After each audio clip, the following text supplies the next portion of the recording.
가나안 땅을 정탐한 이후부터, 요 가나안 땅을 정탐한 이후부터 요 가데스 무리바 생수를 마시기 전까지 요 이스라엘 백성이 먼저 이 길을 어떻게 갔는가, 요것을 먼저 간단히 설명하고 요것이 신약 시대의 이 과정을 지나가는 성도들이 어떻게 나타나는가를 살펴보겠습니다. 자, 이스라엘의 각 지파 중에서 한 사람씩 12명의 족장들이 하나님께서 약속하신 그 가나안 땅을 정탐하고 돌아와 보고를 합니다. 그런데 이 여호수아와 갈렙은 소망적이고 긍정적인 보고를 해요. 그러나 이 나머지 10명은 가나안 땅이 좋기는 하지만, 정말 적과 꿀이 흐르는 땅이기는 하지만, 그곳에 살고 있는 백성들은 너무 강하고 싸움을 잘하기 때문에 우리는 그곳에 들어갈 수가 없다 하면서 부정적인 보고를 하는 거예요. 이 소식을 들었던 많은 이스라엘 백성들은 그 부정적인 소리에 휩쓸립니다. 그래서 모세와 하나님을 불신하면서 반역을 꾀하는데, 우리가 한 지도자를 세워서 애굽으로 다시 돌아가자는 거야. 아니, 하나님이 어떻게 그들을 구원하셨고 광야길에서 이 홍해를 가르는 기적도 보여주시면서 여기까지 인도했는데 이제 또 여기서 또다시 애굽으로 돌아가자는 거예요. 그러자 하나님께서 어떤 진노를 선언하시냐면, 애굽 땅에서 나왔던 60만 그 이스라엘 백성들을 이 광야에서 이제 다 죽이겠다는 거예요. 이 광야에서. 그러자 대부분의 이스라엘 백성들은 모세를 통해서 명령하신 그 하나님의 뜻을 거역하고 가나안 사람들이 살고 있는 그 산지로 올라가서 가나안 사람들과의 싸움에서 크게 패배하며 호르마까지 쫓겨 내려가게 됩니다. 자, 그 이스라엘 백성들은 이 광야의 길을 가던 중에 이 모세와 아론의 통치권에 대한 이 고라 일당의 또 폐역 사건이 또 있어요. 좀 더 자세히 말씀드리면, 이 모세와 아론을 도와서 성막에서 함께 일했던 이 고라와 다단이, 아비람이, 이 사람들이 중심이 돼가지고 당을 만들어요. 그래가지고 모세와 아론의 통치권을 반역하는 이런 사건이 터져요. 자, 이때 하나님은 그 고라당에게 또 진노하셔서 그 반역한 사람들을 모두 다 죽이십니다. 결국 하나님께서는 아론의 쌍난 지팡이를 통하여서 모세와 아론의 통치권을 다시금 인정해 주심으로써 큰 시험이 끝나게 돼요. 그 이스라엘 백성들은 계속해서 이 광야의 길을 가다가 이제 가데스에 도착을 해요. 여기에 도착을 해요. 그러던 중에 광야에서 죽이기로 약속한, 이 광야에서 죽이겠다고 하나님이 선언하신 그 애굽 땅에서 나온 이스라엘 백성의 60만은 계속해서 죽어가고 있었고, 이제 가나안 땅에 들어갈 새로운 60만은 계속해서 준비시키는 이런 모습을 이 과정에서 볼 수가 있습니다. 자, 이 부분을 이제 우리 신약 시대를 살아가는 성도들이 어떻게 경험하느냐라는 것이죠. 자, 하나님을 반역한 이스라엘 백성들 60만을 광야에서 모두 죽이시겠다고 작정하는 것이 무슨 뜻이냐 이거죠. 이것은 이제 성도들이 버려야 되고, 이후부터요, 성도들이 버려야 되고 고쳐야 되는 우리의 옛 근성이 있어요. 옛 근성, 옛사람, 겉사람, 자아, 이런 옛사람을 이제 하나님께서 이 단계를 거쳐가면서 하나하나 죽이시겠다는 거예요. 그리고 반면에 광야에서 하나님께 순종하는 새로운 60만을 만들어서 가나안 땅에 들어가겠다는 이 뜻은 무슨 뜻이냐? 예수님 안에서 새로운 하나님의 새 사람을 만들어서 천국에 들어가게 하시겠다, 이런 작정이신 것입니다. 그러니까 우리의 옛사람을 모두 죽이시고 이제 그리스도 안에서 새로운 사람을 만들어서 가나안 땅에 들어가게 하시겠다, 하나님의 계획이라는 거예요. 자, 그래서 이 예배소서, 예배소서 4장 22절 24절을 보면 이런 말씀이 있습니다. 너희는 유혹의 욕심을 따라 썩어져가는 구습을 쫓는 옛사람을 벗어버리고 오직 심령으로 새롭게 되어 하나님을 따라 의와 진리의 거룩함으로 지으심을 받은 새 사람을 입으라. 그러니까 결국 요 과정이 뭐냐? 우리의 옛사람을, 천국에 가지 못할 우리의 옛사람을 계속해서 죽이시고 새 사람을 만들어서 가나안 땅에 들여보내시겠다, 이런 뜻이죠. 일명 우리의 자아가 이제 점진적으로 깨어져 가는 과정이라는 거예요. 이제. 자, 이 단계부터는 말이죠. 자, 사실은 요 가나안 땅을 정탐한 이제 이 단계부터는 어린아이 단계가 아니에요. 이제 신앙이 청년의 단계에 들어온 거예요. 이제 청년의 단계에. 자, 신앙이 아까 어린아이 단계가 있고 청년의 단계가 있고 아비들의 단계가 있다고 그랬는데 이제 청년의 단계에 들어온 거예요. 자, 이 단계가 들어오니까 말이죠, 예수님도 복음서를 가만히 보면은요, 이 복음서의 전반적인 내용, 전반부의 내용을 보면 예수님이 많은 기적과 표적을 행해요. 그런데 이제 마태복음 16장에 딱 가면은 예수님이 뭐라고 말씀합니까?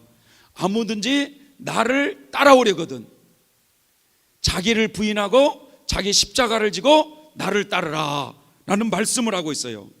그래서 이제 주님의 참된 제자가 되기 위해서, 주님의 참된 제자가 되기 위해서 이제 청년의 단계에 들어와서 본격적으로 요 과정이 무슨 과정이냐? 제자 훈련 과정이라 해요. 제자 훈련 과정. 예수님의 제자가 되기 위한 제자 훈련 과정이다, 이렇게 생각하시면 됩니다. 자, 그래서 이 가나안 땅을 정탐한 이후에 이 광야 생활에서 이제 이 가나안 땅을 정탐한 이후에 이 광야길을 걸어가는데 여기서 첫 번째로 만나는 사건이 뭐냐? 바로 가나안 사람들에게 쫓기는 사건이 나온다는 거예요. 이 가나안 사람들에게 쫓김.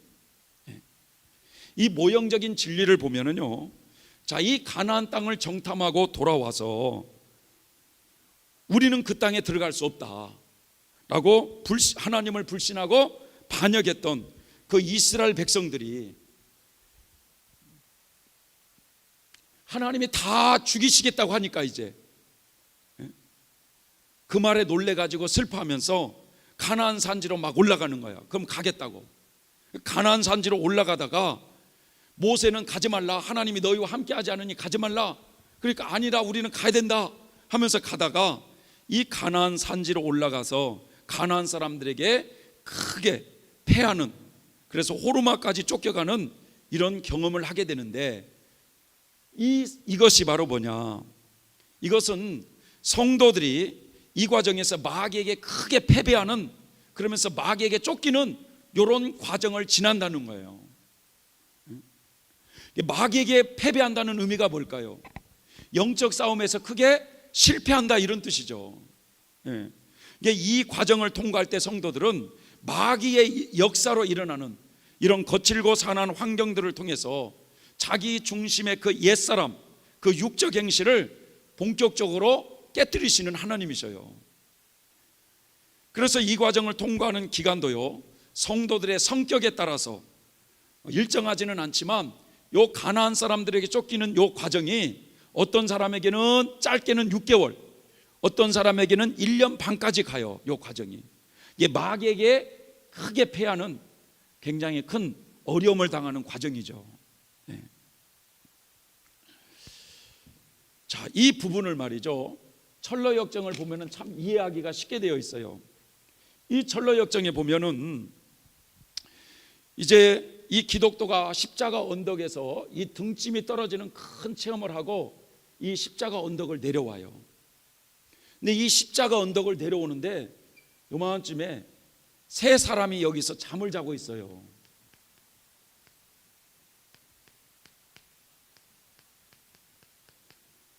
세 사람이 잠을 자고 있는데 요 세 사람의 이름이 누군가? 자만씨, 나타씨, 천박씨. 이런 세 사람을 기독도가 만나서 이 사람을 깨우는 과정으로 표현하고 있어요. 그러니까 이 말이 무슨 뜻이냐면 요 과정을 통과할 때 사람들의 마음이 많이 뭐에 빠져 있느냐? 자만에 빠져 있어요. 자만에. 사람들이 자만에 빠져 있고 나타, 게으르다 이거죠. 게으르다. 그리고 하나님께서 보시기에 천박해 보이는 거예요. 자, 자만이 무슨 뜻입니까? 자만이 마음이 많이 높아져 있다는 거죠. 그러니까 마음이 많이 높아져 있는 이것을 하나님이 이 단계에서 확 꺾어버린다 이거예요. 확 꺾어놓는다 이거예요. 성도들이 좁은 문과 효시의 집과 요 십자가 언덕을 통과하면서 큰 은혜를 체험했기 때문에 열성적으로 충성하면서 막 범사에 좋은 성과들이 나타나요. 목회자라면 막 이제 목사가 돼가지고 막 열심히 했는데 교회가 막 부흥이 된다든지, 뭐 막 은사 체험도 하면서 그렇게 부흥이 막 되면서, 그러니까 자신도 모르게 자만심이 딱 자리를 잡아요. 자만심이. 뿐만 아니라 이제 과거에는 말이죠, 요 두 번째 연단 과정이나 이런 과정을 통과할 때는 절제하며 극기 생활을 잘 해오다가 이제부터는요 점점 사람들에게 목사님 임자를 붙여주잖아. 목사님 우리 목사님 해가지고 이렇게 사람들에게 인정을 받아요. 대접을 받아요. 그래 목사님, 우리 목사님은 설교를 너무 잘해 해가지고 사람들에게 그렇게 인정과 대접과 높임을 받기 시작하면서 편하게 지내기를 원하는 육신의 정욕에 서서히 잡혀요. 사람.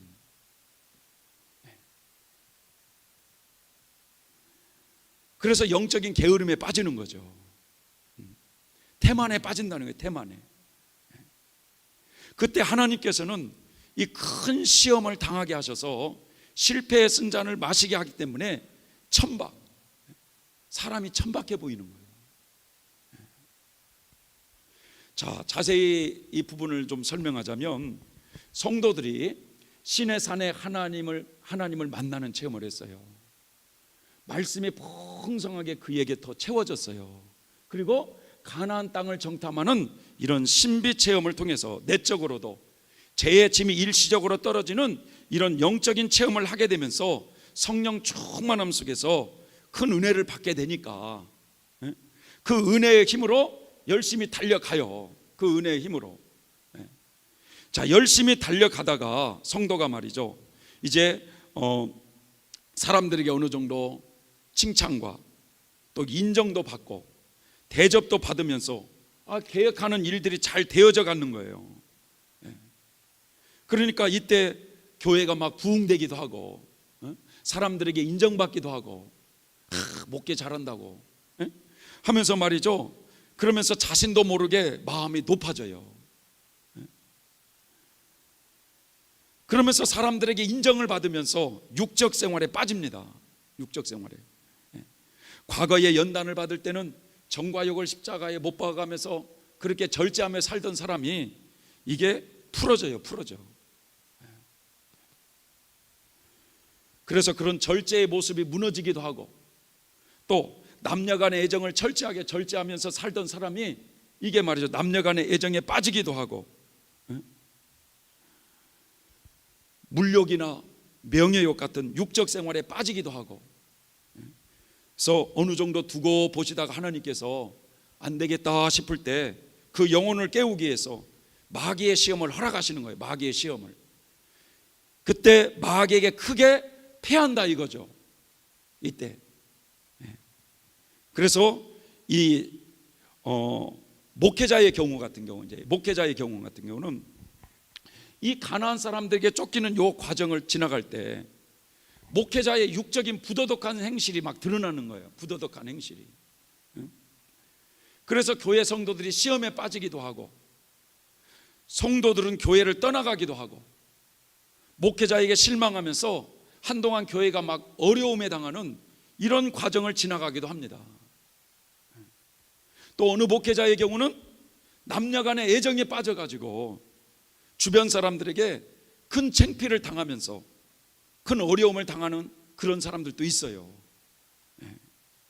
어쨌든 이 과정을 지나갈 때 영적으로 많이 약해져 있고 정욕적인 생활에 많이 빠져 있기 때문에 하나님은 이 마귀의 시험을 허락하셔서 큰 어려움을 통해서 정신 차리게 하는 과정이에요. 사람이 이런저런 어려움을 당할 때 여러분, 어떤 어려움을 딱 당하면 처음부터 내 탓이라고 말하지 않습니다. 변명을 잘해요. 변명을 남의 탓이라고 말하고 마치 자기는 잘못이 없는 것처럼 말하고, 이것은 자아가 아직 깨어지지 않는 사람의 특징이에요. 이게 여기서부터 그런 옛사람을 하나하나 깨트리시겠다고 그랬잖아요. 이때 자신이 고집을 피우면 피울수록 이런 과정이 어려워지는 거예요.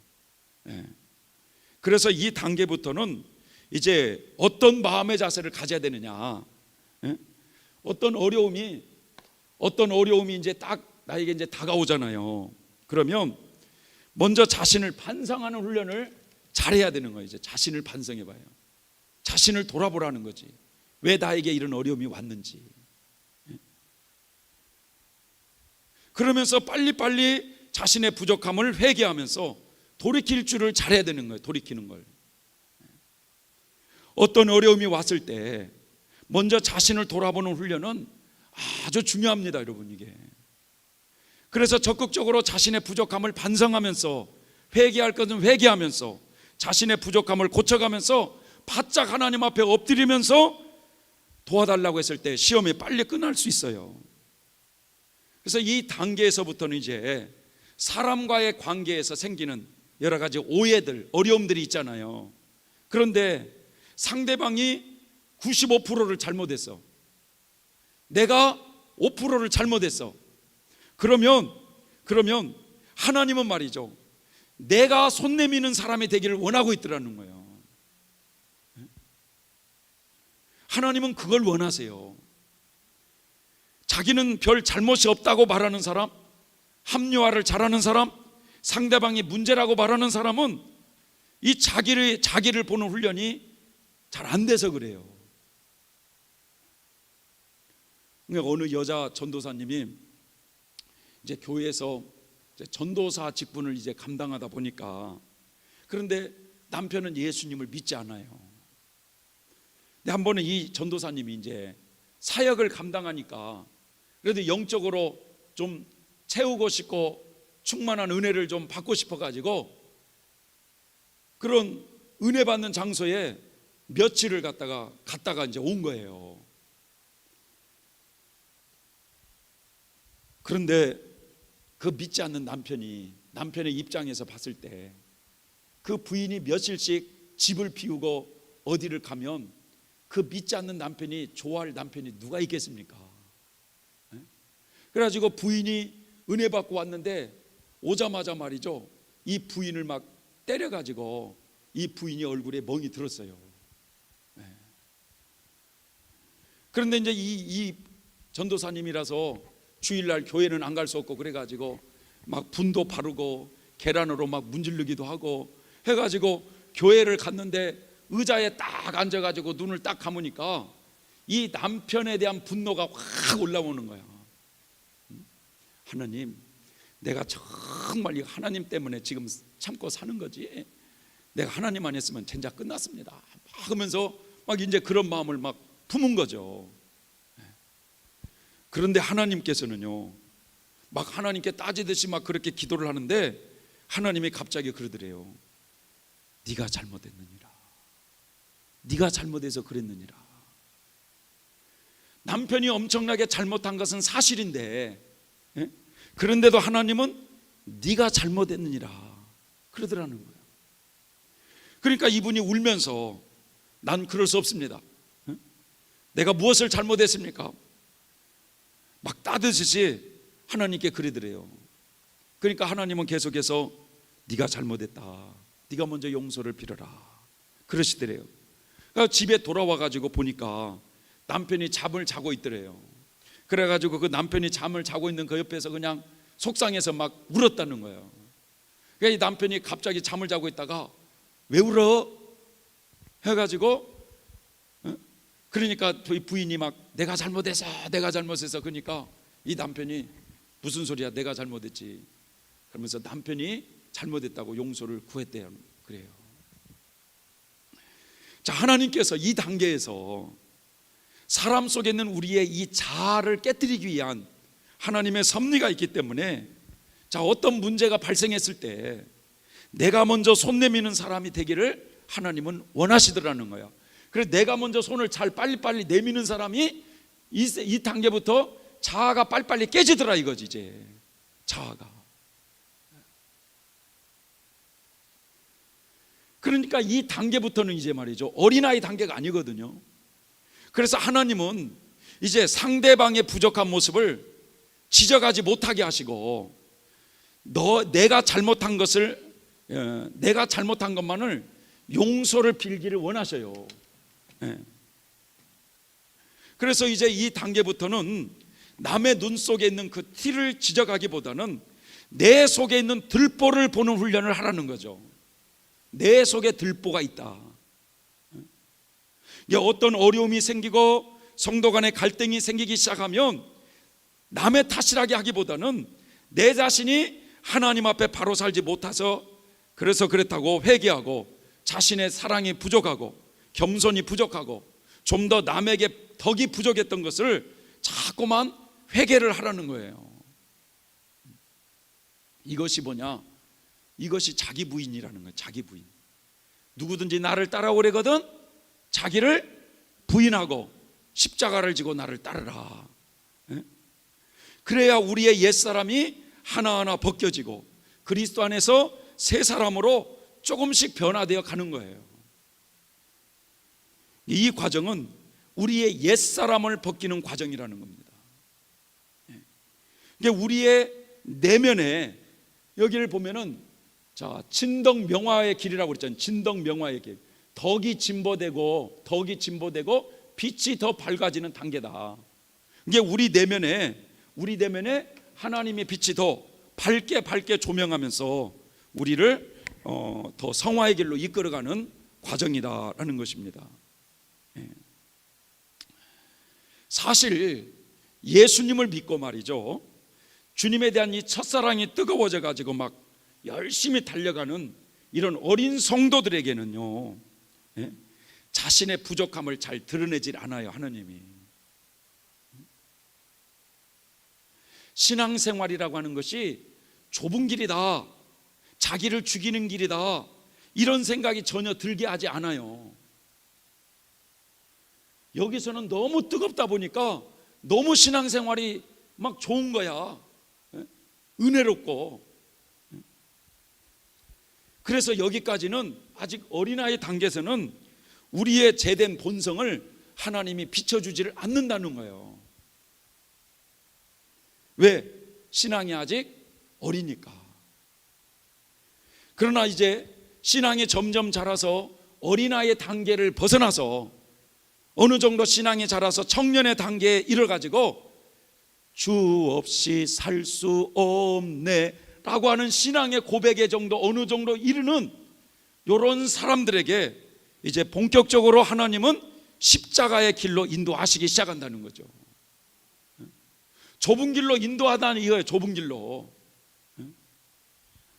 그래서 이때부터는 날마다 자기를 부인하라고 그러고, 날마다 네가 먼저 희생하라고 그러고, 네가 먼저 손 내밀으라고 그러고, 네가 먼저 십자가를 지라고 그러고, 그러면서 우리가 잘못하면 책망하시고 우리의 자아를 드러내게 하신다 이거예요. 이제 어느 여자 선교사님이 그런 고백을 하세요. 이 자기 아들이 사춘기에 접어들면서 때마다 일마다 이 자기를 그렇게 괴롭히더라는 거예요. 그럴 때마다 먼저 자기를 보는 훈련을 못 본 거죠. 아직은. 그래서 하도 이 자식이 속을 썩이니까 어느 날 하루는 하나님, 도대체 하나님은 뭐 하시는 거예요? 저런 자식 그냥 놔두고 왜 그러시는 거예요? 도대체 하나님 좀 우리 아들 좀 어떻게 좀 해봐요 하면서 막 그렇게 기도했더니 하나님이 너는 더해, 이렇게 말씀을 하시더라는 거예요. 너는 더해.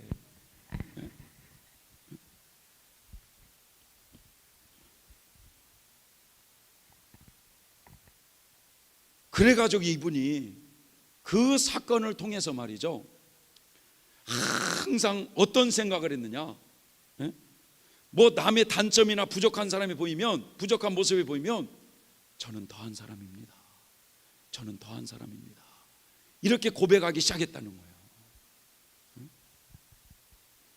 사람들은 종종 말하길, 나 우리 부인 때문에 도저히 못 살겠어, 나 우리 자식놈 때문에 못 살겠어, 막 이렇게 종종 말하지만 이것은 아직 자기가 누구인가를 아직 모르고 있다는 거예요. 자기가 내가 어떤 인간인가를 모르고 있다는 거예요.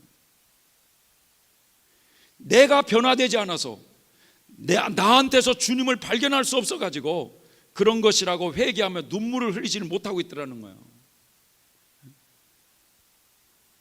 사람은 말을 해가지고 변화되는 게 아니라 보여줘야 돼.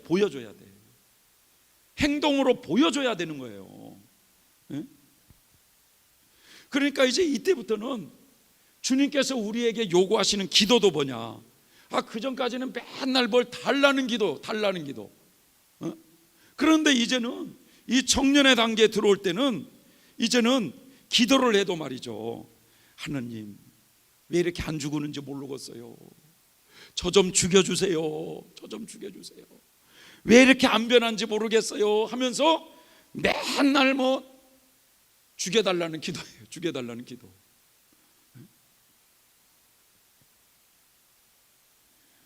그래서 이 하나님의 이제 은혜에 눈이 띄어지는 사람, 십자가의 길에 이제 눈이 띄어지는 사람은 자기를 보기 시작하더라 이거, 자기를.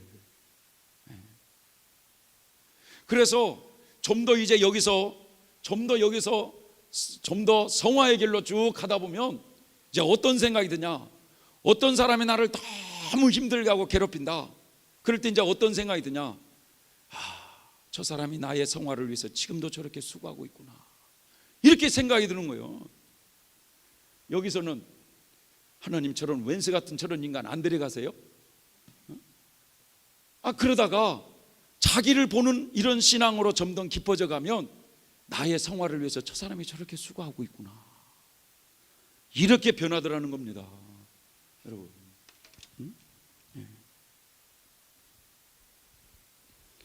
그러니까 말이죠, 문제는 말이죠, 여기서 이제 하나님의 사역을 감당하기 위해서 이렇게 이제 십자가의 길, 자기를 부인하는 길로 끊임없이 쭉 달려가긴 가는데, 또 하나님은 우리에게 사명을 감당하라고 또 은사를 주셔요. 은사를 성령의 다양한 은사를 주신다고요, 여기서. 근데 이제 문제는 뭐냐, 십자가의 그 좁은 길, 자기를 보는 길, 이런 것은 등한히 하고 은사 사역만 많이 해가지고 남한테 인정받으려고 하면 그 사람은 사실 나중에 이상한 길로 가버릴 수 있어요. 이상한 길로. 그래가지고 요 과정에서 제일 타락하기 쉬운 사람들이 누구냐, 부흥사들이에요. 부흥사들. 남한테 회개는 많이 하라고 그러잖아요. 근데 정작 자기는 회개를 잘 안 해. 부흥사들. 그리고 또 두 번째로 위험한 사람들이 뭐냐, 은사 사역하는 사람들이 위험한 거예요. 이런 은사 사역도 하지 말라는 게 아니라 자기를 고쳐가면서, 자기를 변화시키고 자기가 먼저 솔선을 희생하면서 가면서 연약한 성도들에게 은사 사역을 하는 것은 아름다운 것이죠.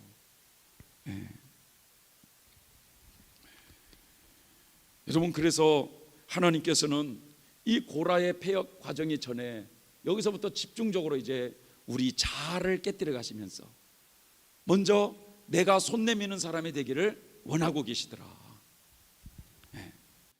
내가 먼저 손 내밀길 원하고, 내가 먼저 용서하길 원하고, 내가 먼저 섬겨주기를 원하고, 내가 먼저 이해하기를 원하는데 우리의 이 자아라고 하는 것이 잘 깨지질 않아 가지고 지가 먼저 와서 빌어야 내가 풀어줄 거 아니냐고 하면서 이러는 경우가 우리의 자아가 아직 깨지지 않더라 이거죠. 깨지지 않더라. 이런 과정을 계속 우리의 옛사람을 벗기시는 가운데 이 고라의 폐역과 아론의 쌍난 지팡이 큰 사건을 또 만납니다. 자, 이스라엘 백성들이 이 가나안 사람들에게 쫓김을 당하는 이 큰 어려움을 이제 겪고 난 뒤에 다시금 새로운 마음으로 이 광야길을 열심히 달려가요. 그런 과정에서 발생하는 또 하나의 큰 사건이 뭐냐? 이 고라의 폐역 사건이라는 거죠. 이 고라가 당을 만들어요. 당을 만들어 가지고 모세와 아론을 대적하는 이런 사건입니다. 자, 고라를 비롯해서 당을 이루어 모세라고 하는 지도자를 반역했던 많은 무리들은 하나님께서 나타내시는 이 재앙으로 죽임을 당해요. 자, 이 사건은 하나님께서 아론의 쌍난 지팡이에 싹이 나고 열매를 맺는 표적을 보여주심으로써 모세와 아론을 이스라엘 백성의 지도자라고 하나님이 인정해 주심으로써 이 재난이 끝나거든요. 자, 이 고라의 폐역 과정은 가나안 사람들에게 쫓기는 과정을 지난 후에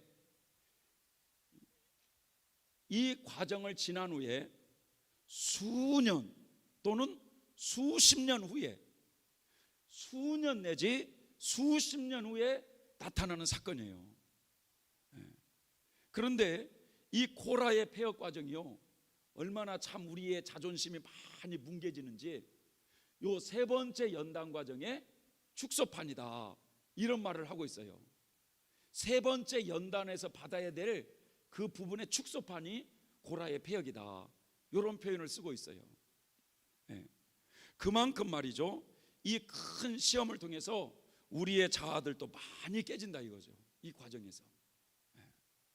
자, 그럼 이제부터 이 고라의 폐역 과정에 대해서 좀 더 자세히 설명을 해보면, 자, 모형적 진리를 가만히 보면은 모세와 아론에 대해서 아주 잘 알고 있는 사람, 모세와 아론에 대해서 아주 잘 알고 있는 사람, 도움을 많이 받았던 사람, 가까이 모세를 도와서 함께 사역하는 사람, 그러니까 나를 아주 가장 잘 아는, 나를 너무나 잘 알고 있는 요 사람이 무리를 지어가지고 나를 들이받는다 이거죠. 쉽게 말하면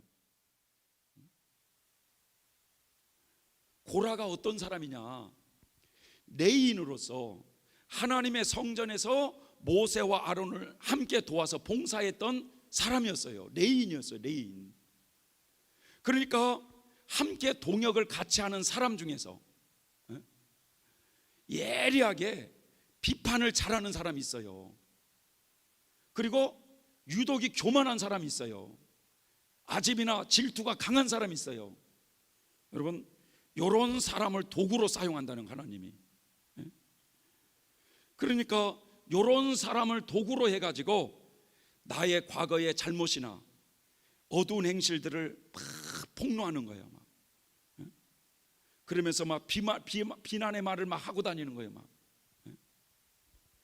서로 좋은 관계를 유지하고 있을 때는 나의 좀 부도덕한 모습이 있어도 덮어주잖아요. 사람이 말을 하지 않고. 그러지 않습니까?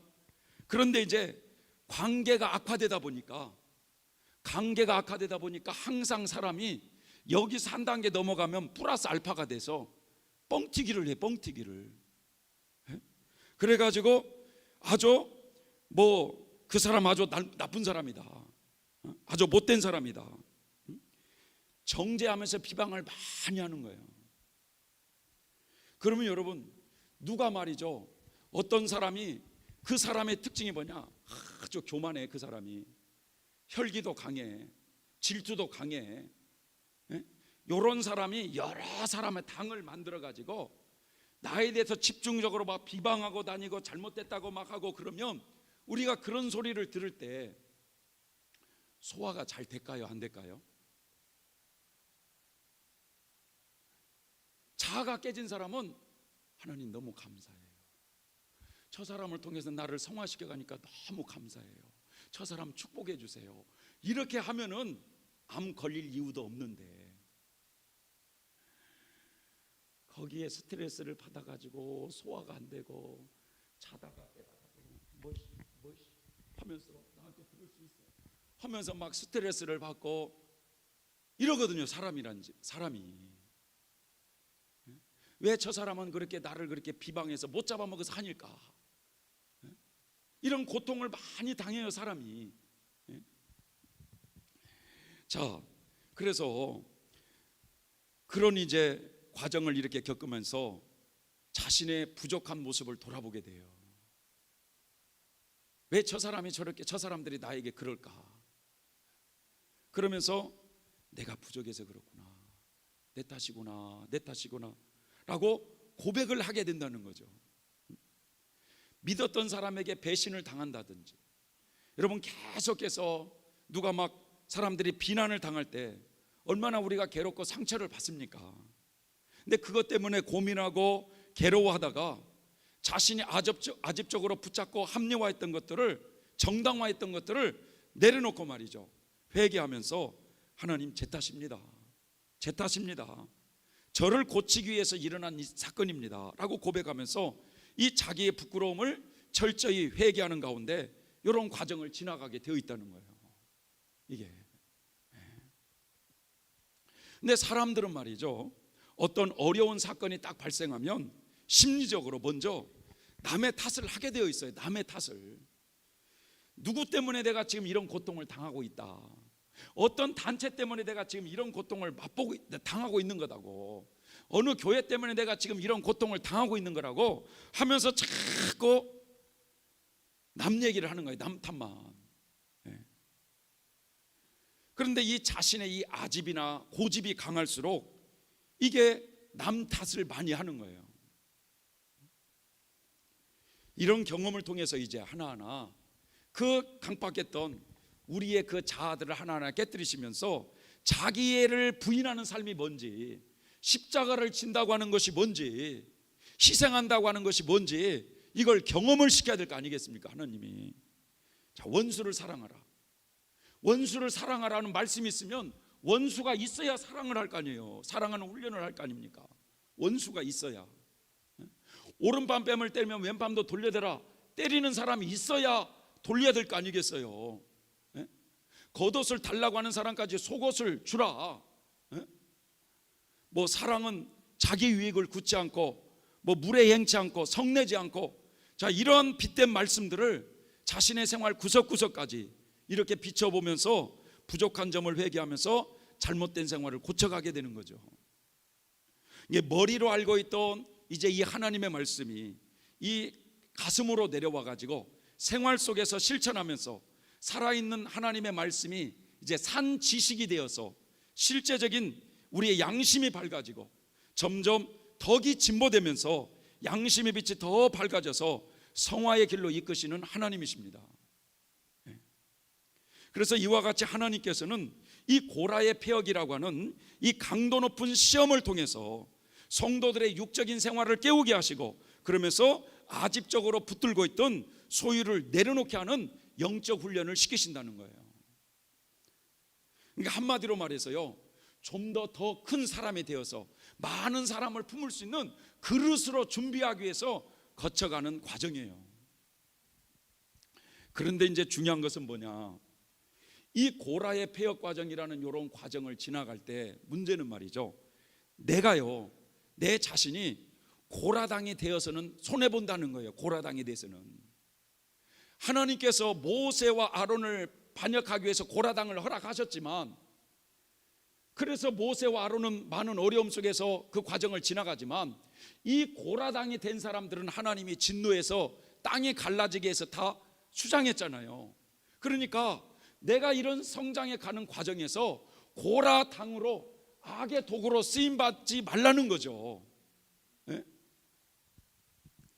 그런데 어떤 사람을 고라당으로 쓰임받느냐, 여러분, 고라당에 있는 사람들이 의로운 사람이었을까요? 절대 그렇지 않아요. 남을 예리하게 비판을 잘하는 사람, 아주 교만한 사람, 혈기가 강한 사람, 질투가 강한 사람, 이런 사람을 도구 삼아서 그 사람을 연단시켜 가는 거예요. 그러니까 문제는 고라당에 있는 사람들이 내가 어떤 사람인가를 알아야 되는데 자기는 못 보고 남은 비방하는 거예요. 남이 잘못됐다고, 내가 얼마나 교만한 사람인지, 내가 얼마나 혈기가 많은 사람인지, 내가 얼마나 질투가 많은 사람인지 이걸 못 보는 거예요, 자기는. 그래서 말이죠, 우리가 이제 신앙의 성장의 과정에 걸어가면서 문제는 뭐냐, 남의 좀 부족함이 좀 있어도요, 남에 대해서 예리하게 비판하는 입장에 서지 말고 긍휼의 마음을 가지라는 거예요. 긍휼의 마음을.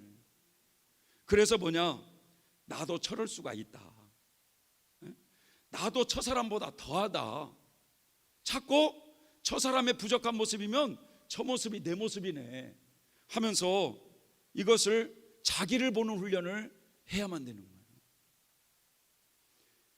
성숙한 길로 나아가는 이게 아주 중요한 거예요, 이게.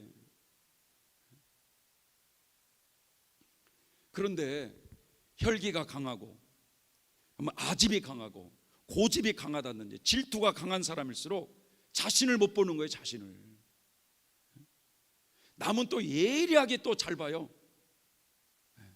그래가지고 남의 눈 속에 있는 티까지 뒤집어가지고 빼내주려고 그래요. 자기의 들보는 빼낼 생각은 안 하고.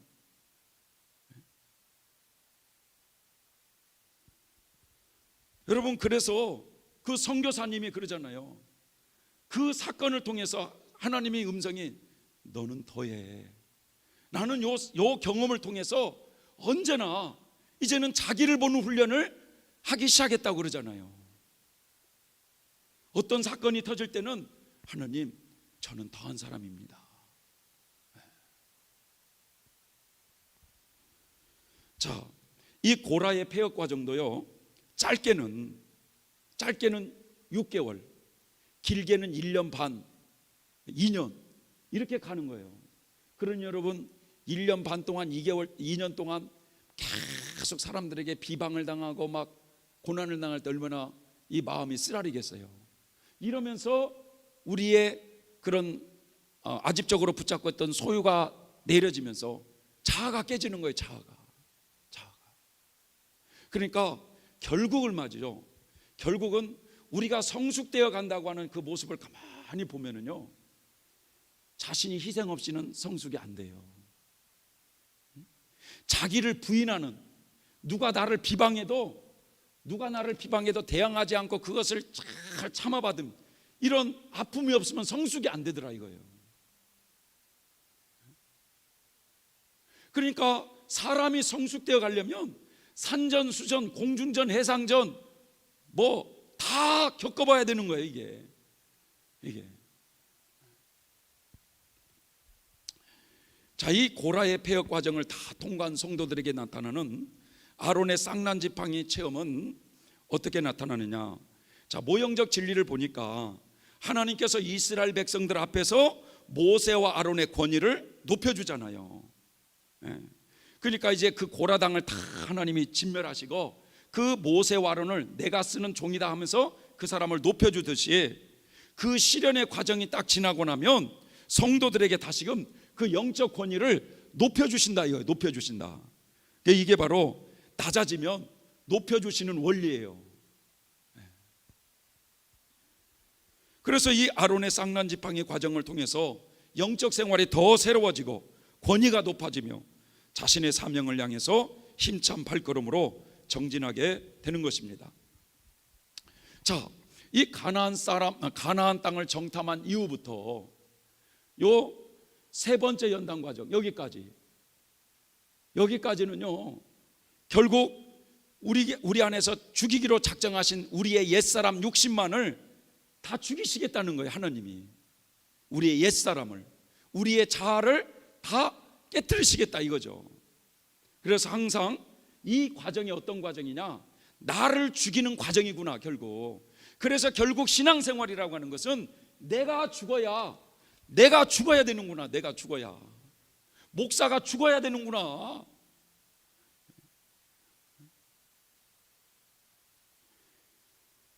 성도들이 출애굽을 해서 첫 번째 연단 과정을 지나고 요 두 번째 연단 과정을 통과할 때까지는요, 초보적인 신앙생활을 했다고 해도 과언이 아니에요.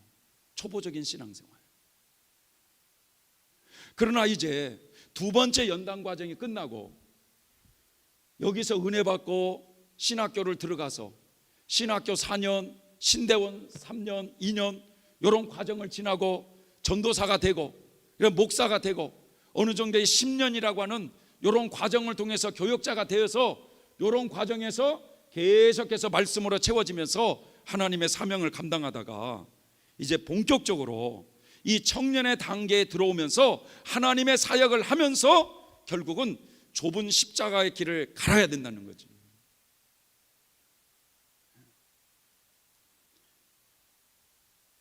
그래서 여기서 이제 점점 성령이 우리의 마음을 지배하기 시작하면서 우리가 하나님 중심적으로 잘 하지 않으면 하나님이 꿈을 통해서라든지 사람을 통해서라든지 환경을 통해서라든지 깨우쳐 주시면서 고치라는 거죠. 고치라는 거. 그래서 점점 우리의 육적인 행실을 고쳐가면서 성화의 길로 이끌어 가시는 하나님이시다. 그래서 이제 이 과정을 통과하는 이제 성도들의 특징은 뭐냐? 하나님의 말씀을 가까이 하는 훈련을 해야 된다는 거예요. 하나님의 말씀을 가까이 하는 훈련. 자, 이제 목회자로서 설교를 하잖아요. 처음에는 성도들에게 가르치려고 설교를 해요. 내가 은혜 받은 것 성도들에게 가르치려고 설교를 해요. 그러나 이게 어느 정도 조금 성숙되어 가면은 이제 목회자도 설교를 누구한테 먼저 하냐? 자신한테 먼저 하게 되어 있어요. 설교를 자신한테. 그래서 이 설교를 할 때 자신한테 먼저 설교하는 습관을 들이라는 거죠. 그리고 한 주간 설교했던 것을 묵상하라는 거예요. 이제 그 말씀을.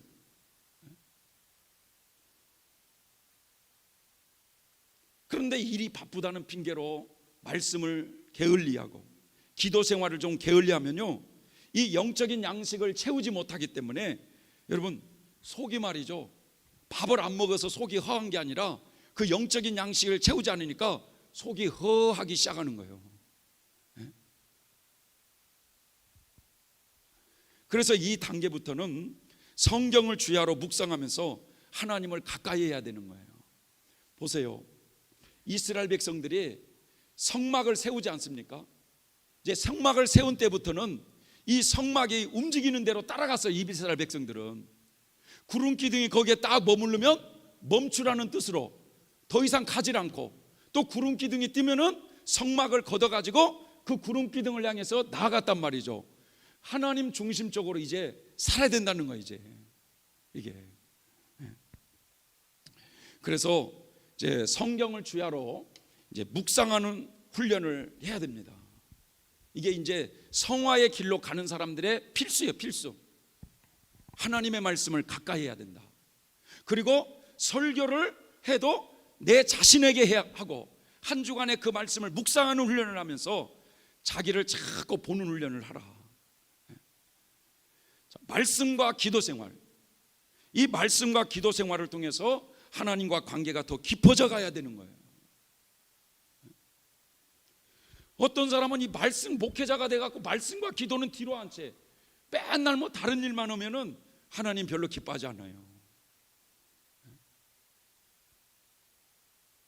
가장 중요한 것은 말씀 안에 깊게 우리가 서야 돼요. 그리고 모범적으로 살았던 이런 과정을 다 걸어가신 성인들, 그 교회 시대에 이기신 분들, 이분들이 이 좁고 협착한 이 좁은 길을 어떻게 갔는지를 자꾸 우리가 봐야 되고, 그 사람들은 이 재성과 정욕을 어떻게 십자가에 못 박았으며 이 좁은 길을 잘 갔는가, 이런 것을 자꾸 조명하면서 이런 데서 우리가 도움을 받아야 되는 거예요.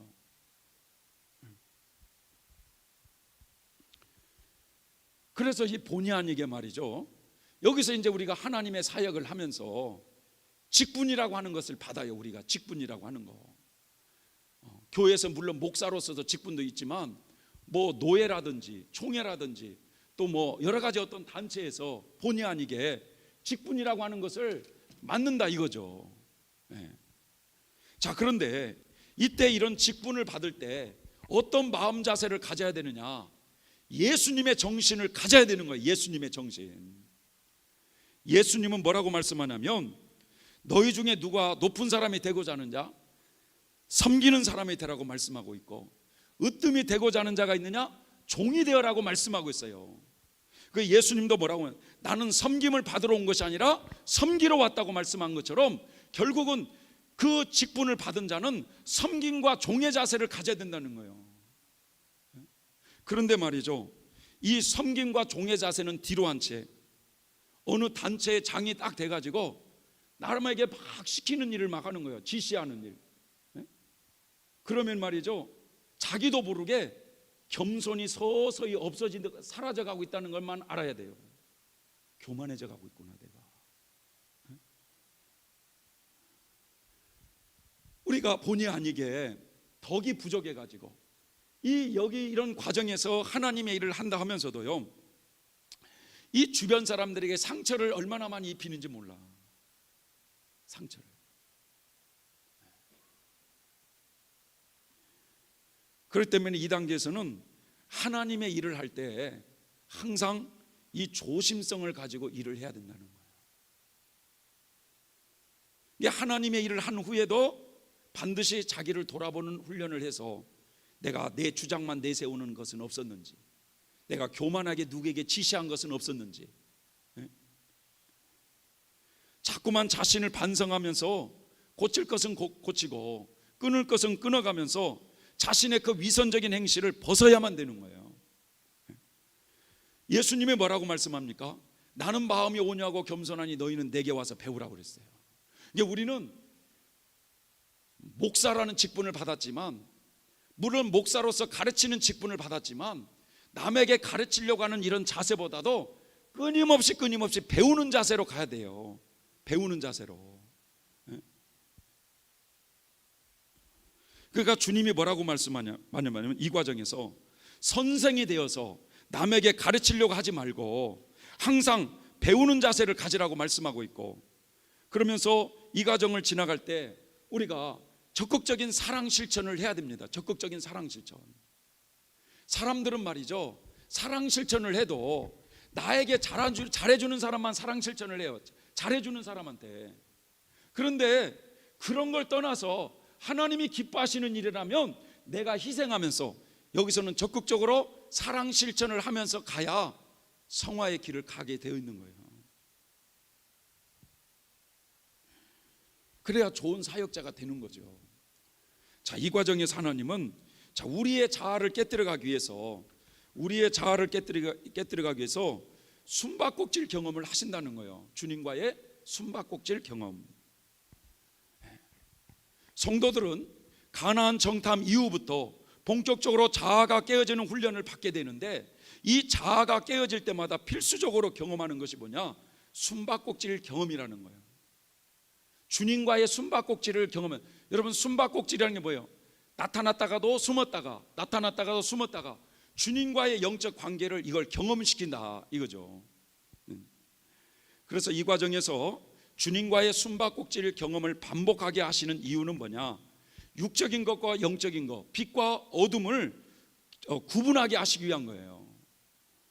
자, 성도들이 말이죠, 이 과정을 통과할 때, 보세요. 자, 성령이 충만하고 은혜가 충만할 때는 영적 생활을 우리가 잘 하죠. 자, 이 그래프를 그려보자면 이런 과정이 계속 이루어지는데, 이 위쪽은 하나님 중심이에요. 하나님 중심.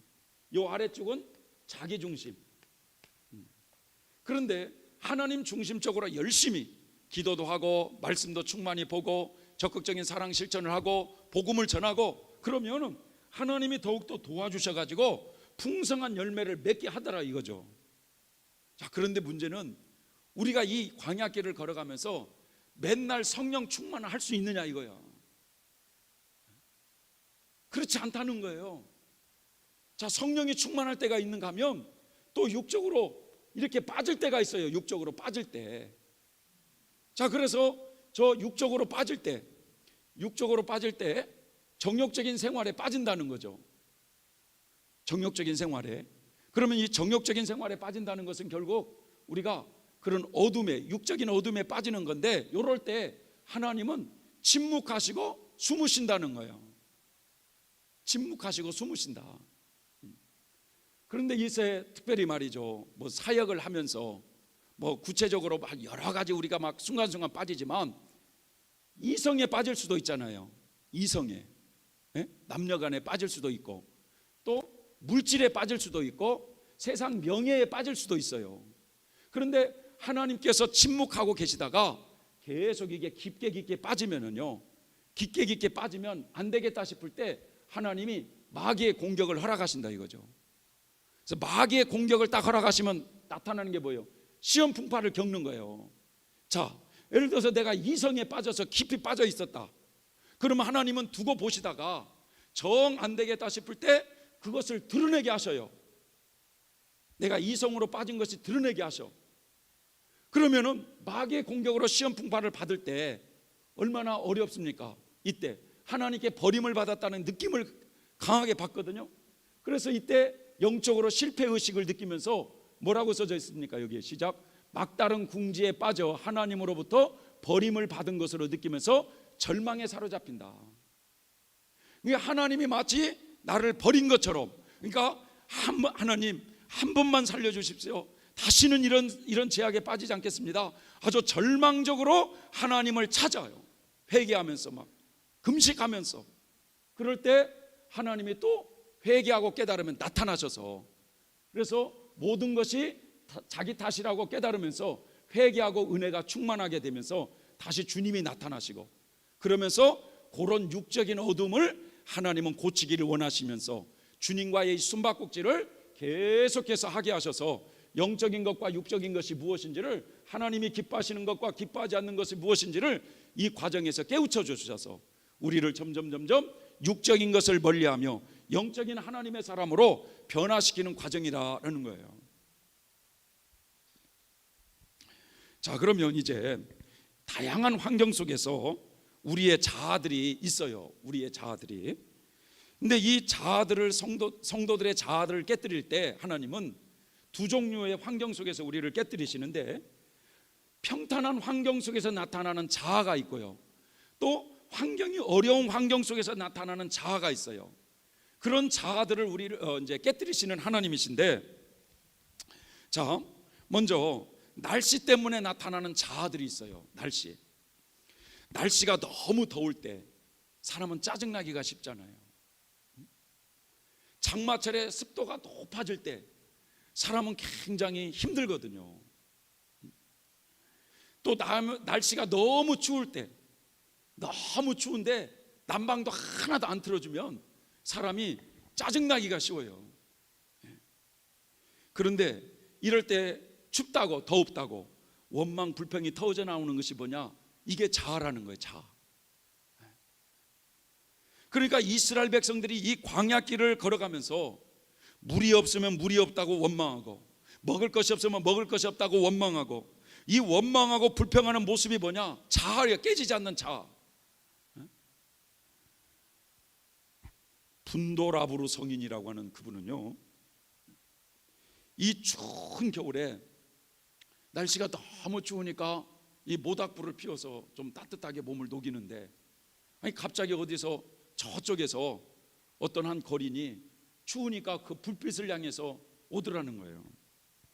그러니까 얼른 말이죠, 이 분도라브루는 자기 자리를 일어나서 어디로 가주더라는 거예요.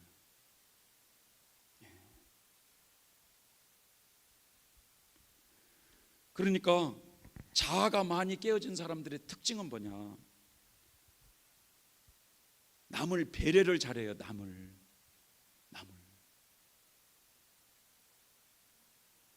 날씨가 춥던 덥던 간에 하나님이 주신 환경으로 이걸 받아들이면서 잘 인내를 해요. 인내를. 그런데 이 자아가 잘 깨지지 않는 사람일수록 아이고 좋아, 아이고 좋아, 아이고 좋아, 아이고 좋아, 아이고 좋아, 아이고 좋아. 아예 막 입이 양 오토매틱으로 막 춥다 춥다 하면서 막 달고 다녀요.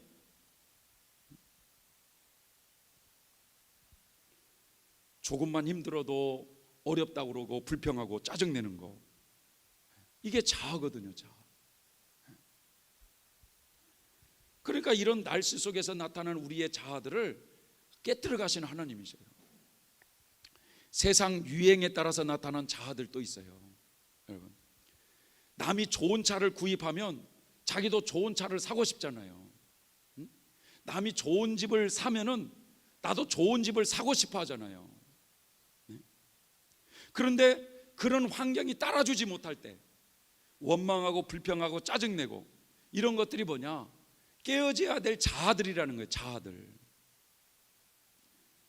오히려 그런 마음을 가졌던 것을 하나님 앞에 부끄럽게 여기면서, 하나님, 제가 순간적으로 세상적인 욕망에 잡혀서 제가 헛된 생각을 했습니다.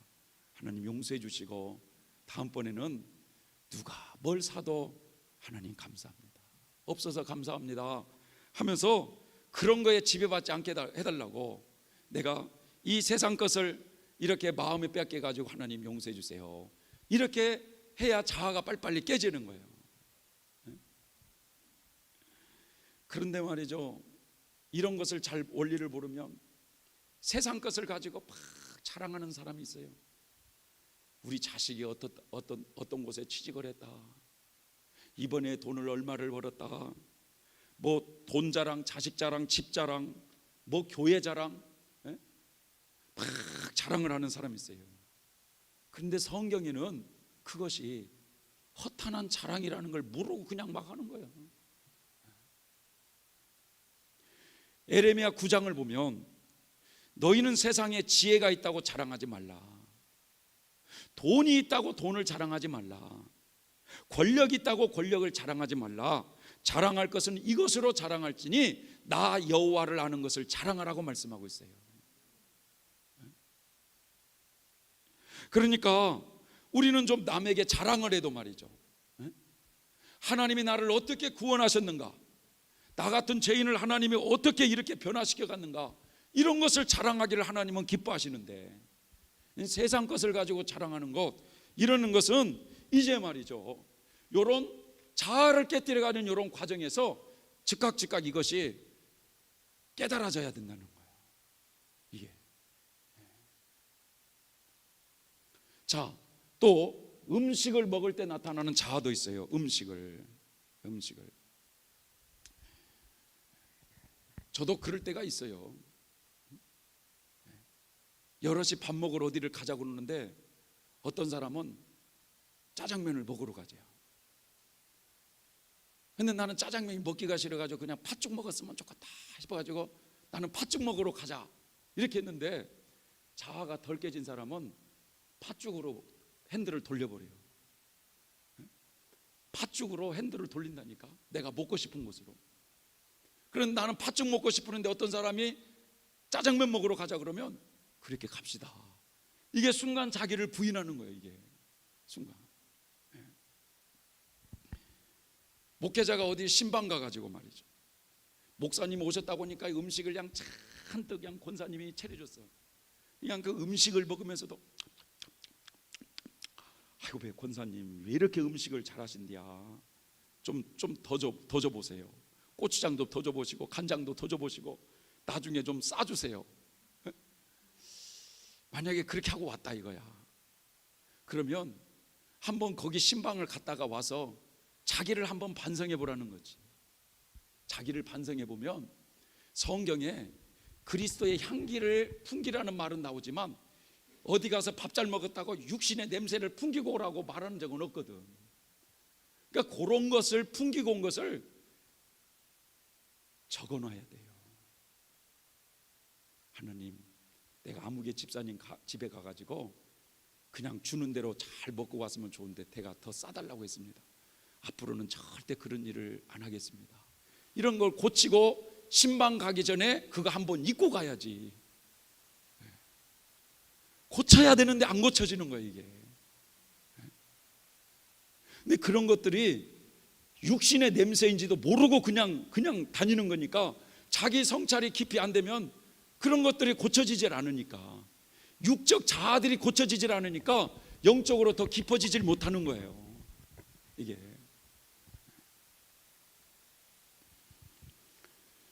어느 성인분은 음식을 잡수시라고 아침밥을 딱 차려드렸어요. 음식을 잡수시라고. 그런데 이 성인분이 기도를 딱 드리고 국을 딱 이렇게 딱 하면서 자기도 모르게 순간적으로 아이고 국이 짜구나, 이 말이 툭 나온 거예요. 그러니까 그 순간 그 말이 툭 튀어나와 가지고 양심이 가책이 돼 가지고 그 상을 물리면서 3일 금식하고 싶다고 3일 금식을 한 거예요. 왜냐? 언제나 자기는 음식이 짜든 싱겁든 항상 하나님께 감사하며 먹었는데, 자신도 모르게 아이고 짜구나, 이 말이 툭 나오자 하나님 앞에 부끄럽다고 양심의 가책을 느끼면서 회개하는 마음으로 3일 금식을 하는 성인도 있어요.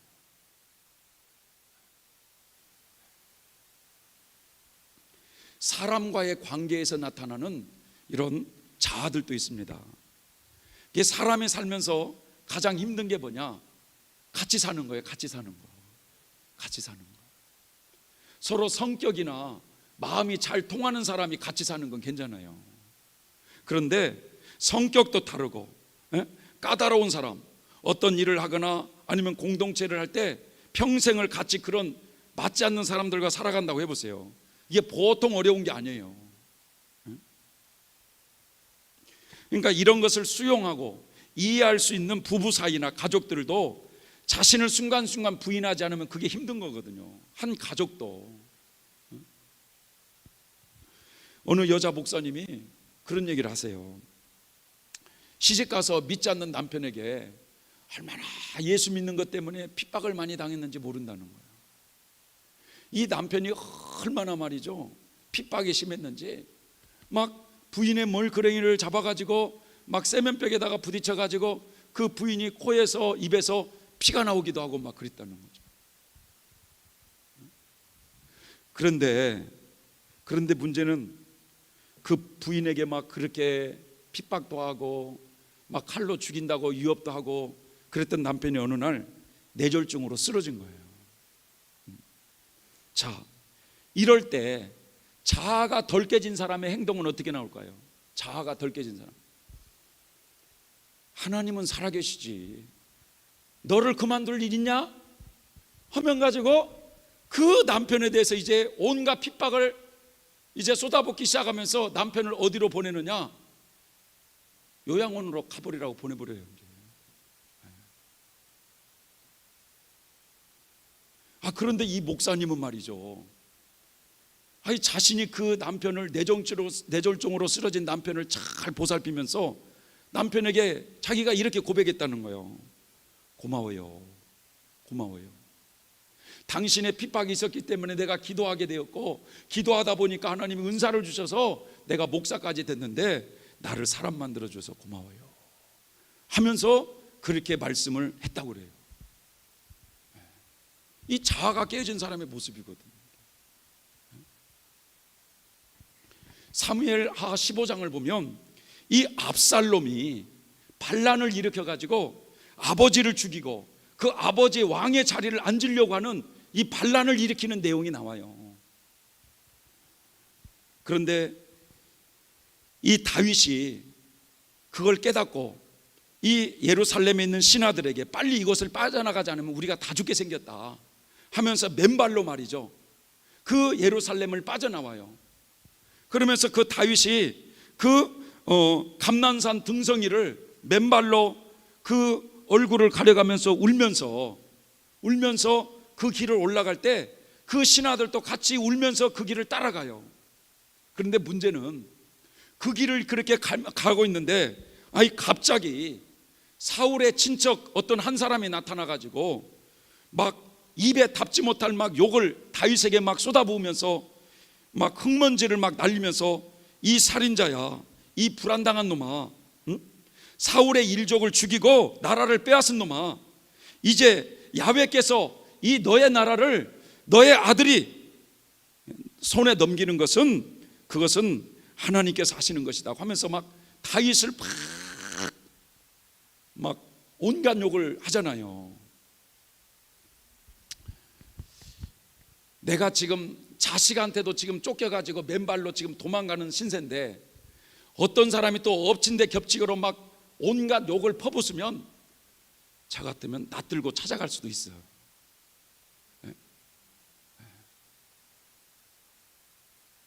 그런데 이 다윗은 얼마나 이 자아가 깨어지는 사람인지 뭐라고 고백하느냐면, 그 아비새가 말이죠, 당장 가서 저놈의 목을 베버리겠다고 막 그러는데 다윗이 뭐라고 말씀을 하냐면, 내 자식도 아버지를 죽이고 그 아버지의 자리를 차지하려고 그러는데 베냐민 사람이야 더 말해서 무엇하겠느냐, 하나님께서 저 사람을 시키시는 일이니 욕하게 내버려 두라.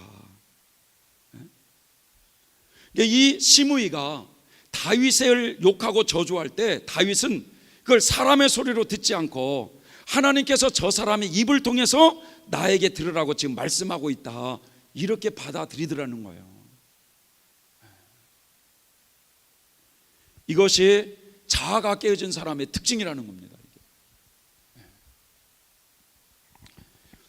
여러분, 설교를 들을 때 나타나는 자아들이 있어요.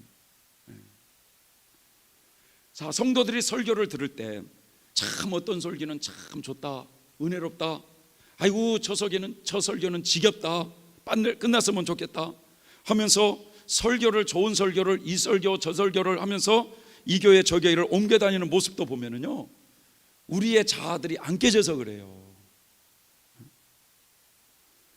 어느 목사님이 설교를 하시는데 성도님이 졸고 있는 거야. 목사님이 화가 나가지고, 속에서 은근히 화가 나가지고 설교 시간에 무슨 잠을 그렇게 자냐고, 그렇게 졸리면 앞으로는 고춧가루를 좀 눈에 칠하고.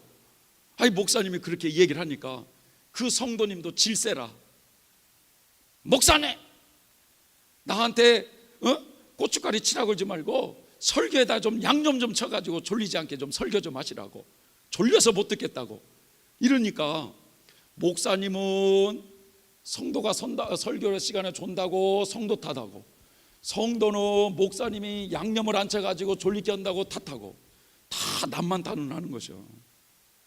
자아가 안 깨진 사람의 특징이 그렇다 이거죠. 자아가 깨진 사람의 특징은 뭐냐, 목사가 딱 하니까 성도가 졸더라. 그래, 어쩐지 내가 설교가 부족하고 기도가 적으니까 저렇게 조시는구나, 내 탓이구나, 이렇게 생각을 하고, 성도님이 자아가 깨진 사람의 성도의 입장이라면, 내가 어제 우리 목사님의 설교를 위해서 기도를 안 했더니 우리 목사님이 죽을 쓰는구나, 이렇게 생각을 할 때 얼마나 여러분 성숙한 사람들의 특징이잖아 이게.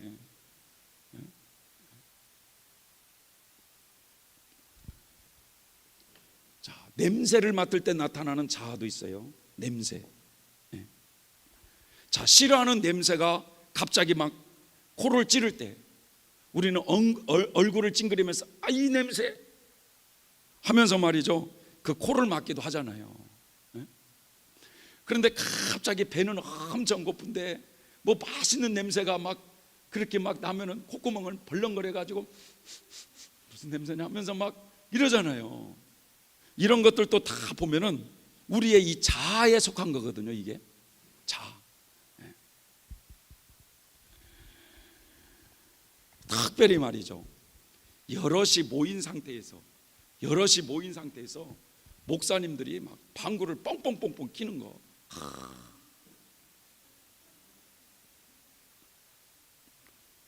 평신도가 끼면 내가 이해를 해요.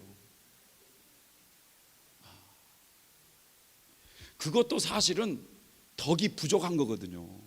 아니, 그 사람은 자연적인 현상이라고 어쩌라고 그렇게 말할 수 있지만 덕이 부족한 거예요 이게. 그러니까 사실 참 이게 우리의 행동 하나하나가, 말 한마디 하나하나가 이 조심성을 가지고 해야 돼요. 이 프란시스코의 예를 들어보면 이분은 특별히 이 나병 환자를 굉장히 좀 무서워했다고 그래요. 그래서 어느 날 그 중증 나병 환자를 보고 굉장히 혐오감을 느꼈는데 그것을 굉장히 하나님 앞에 회개하면서 그 잘못을 빌었다고 그래요.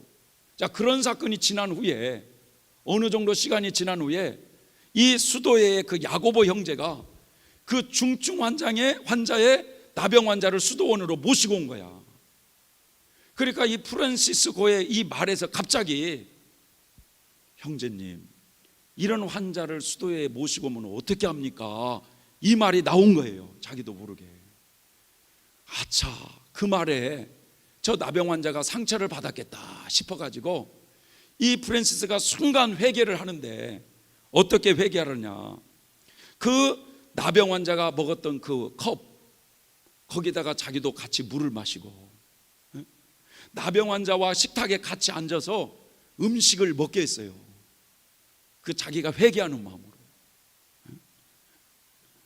그러니까 이 프란시스는 나병 환자를 굉장히 싫어했었는데 그것이 자기의 자아였잖아요. 자아. 남을 싫어했던 그 자아, 그 자아를 깨뜨릴 때 그렇게 훈련을 하더라는 거죠. 함께 우리가 모여서 기도를 할 때 보면 사람마다 나타나는 자아들이 있어요. 어떤 사람은 크게 소리를 질러야 기도가 된다는 사람이 있어요.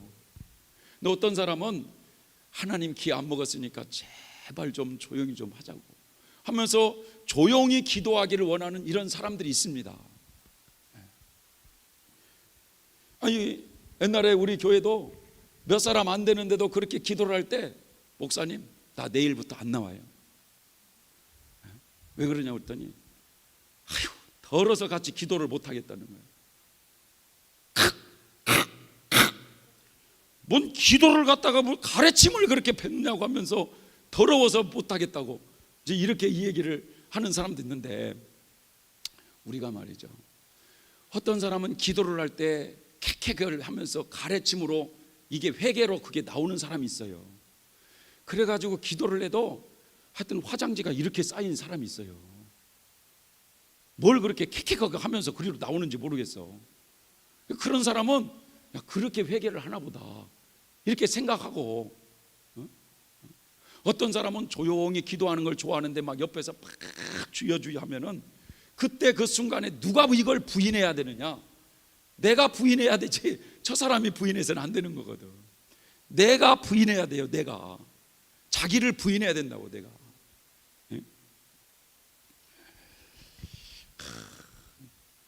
어떤 이렇게 이제 우리 몇 사람이 이렇게 어떤 모임에 갔어요. 그래서 2박 3일 동안 어디 가서 모임에 가서 이제 잠을 자고 그런 모임을 갖게 됐는데, 우리가 이 잠자리가 바뀌면 잠이 잘 안 오는데, 거기에 이렇게 이제 어떤 분이랑 이제 같이 이렇게 잠을 자는데, 이 코가 트럭이에요. 트럭 코가.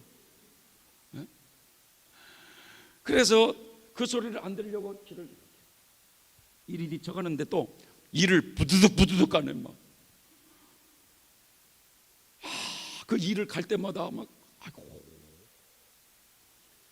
그래가지고는 잠을 설쳤어요. 잠을 설쳐가지고 그 다음날 이제 아침밥을 먹을 때 그 형제가 딱 저하고 마주치길래 말을 할까 말까 하다가 말을 해줬어요. 아니, 뭐 이렇게 일을 가세요? 나 어제 한수금도 못 잤어요. 그랬더니 그 형제가 순간 무안해하는 거야. 그 모습을 또 보면서 또 제가, 아이고, 왜 그걸 굳이 말해가지고 상대방을 무안하게 했을까? 그 말하지 않고 그냥 넘어가도 되는데, 이런 것들이 우리가 한두 가지겠어요, 이게? 그냥 말하지 않고 그냥 넘어가도 되는데, 말하지 않아도 그가 코 고는 거 자신도 알고 이빨 가는 거 자신이 아는데, 참 그래서 남의 허물을 이렇게 그냥 말없이 덮어주는 것이 참 좋은 거예요. 우리의 신앙이 연륜이 오래되면 오래될수록 자, 생활 구석구석에서 나의 이 생활이, 나의 지금 이 말이, 행동이 하나님 중심으로 지금 말을 하고 행동하고 있는지, 아니면 내 중심적으로 행동하고 말을 하고 있는지, 이것을 요 과정에서 하나하나 분별하면서 자꾸만 내 중심적으로 행동하는 것들을 고쳐가면서 하나님 중심적으로 고쳐가는 것, 그것이 성화의 길로 가고 있는 것이다. 자, 철로역정을 보면은요, 철로역정을 보면 자, 이 과정을 어떻게 설명하고 있냐면, 기독도가 허례와 위선으로 동행하는 과정으로 표현을 해주고 있어요. 허례와 위선으로 동행하고 있다. 자, 두 번째, 진충이라는 사람이 이 아담 노인을 만나 가지고 유혹을 받는 과정으로 이렇게 이 과정을 이렇게 표현해 주고 있습니다. 자, 먼저 기독도는 십자가 언덕에서 영적인 큰 은혜를 받은 뒤에 한참 내려가다가 자망과 나타와 천박을 깨우는 이런 과정을 지나게 됩니다. 자, 그 후에 좁은 길을 계속해서 가다가 길 왼편에서 담을 넘어오는 이 허례와 위선이라고 하는 사람이 두 사람을 딱 만나요, 기독도가. 근데 이 사람들은 허황된 것을 잡으려고 허영의 성에서 온 사람들인데, 명예를 얻기 위해서 시온산으로 가는 길이라고 말을 해요.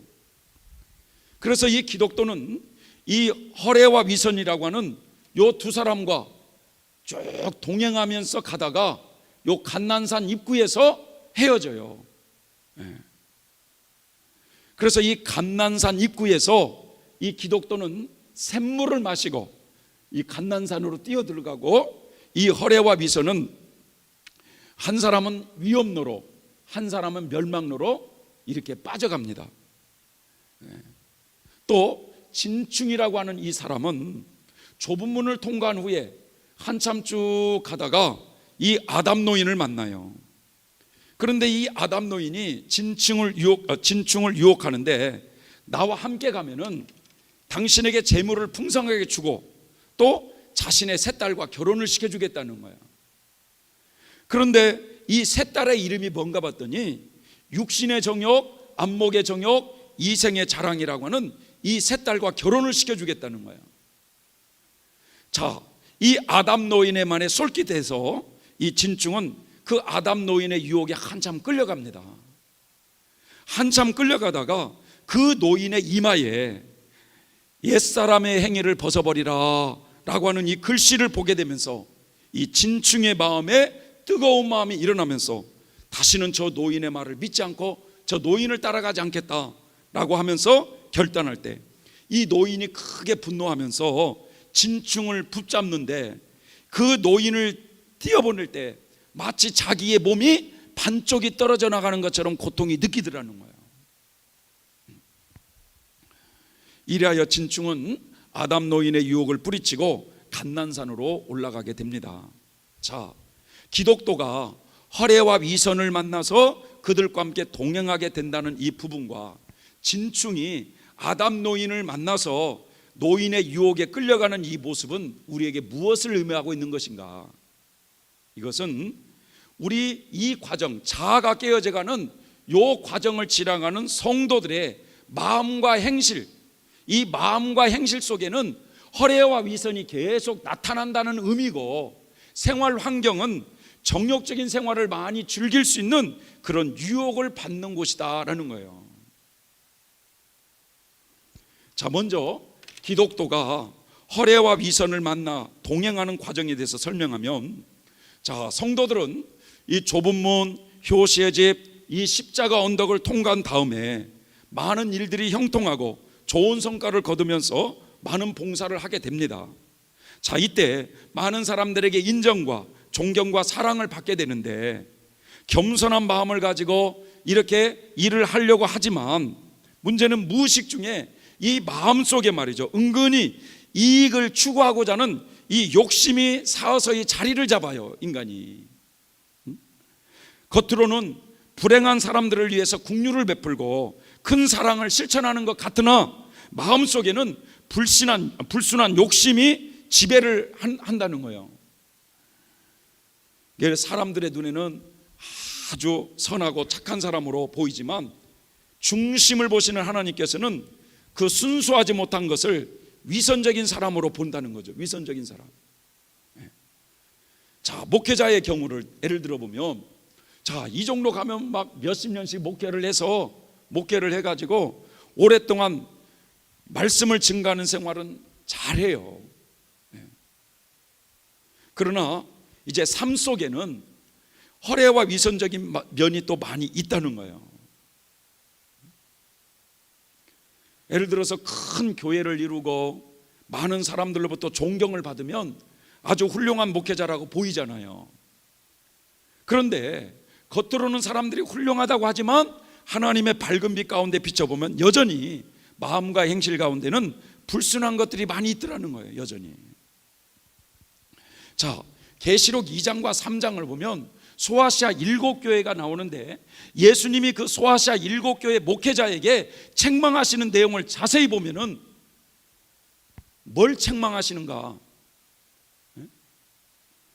주님의 첫사랑을 잃어버린 걸 책망해요.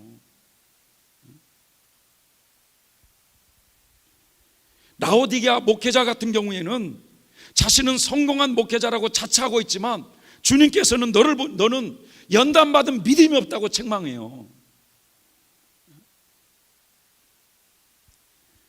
그래서 이 과정을 통과할 때 처음부터 마음과 행실 가운데서 허례와 위선이 많이 동행하느냐? 그건 아니죠.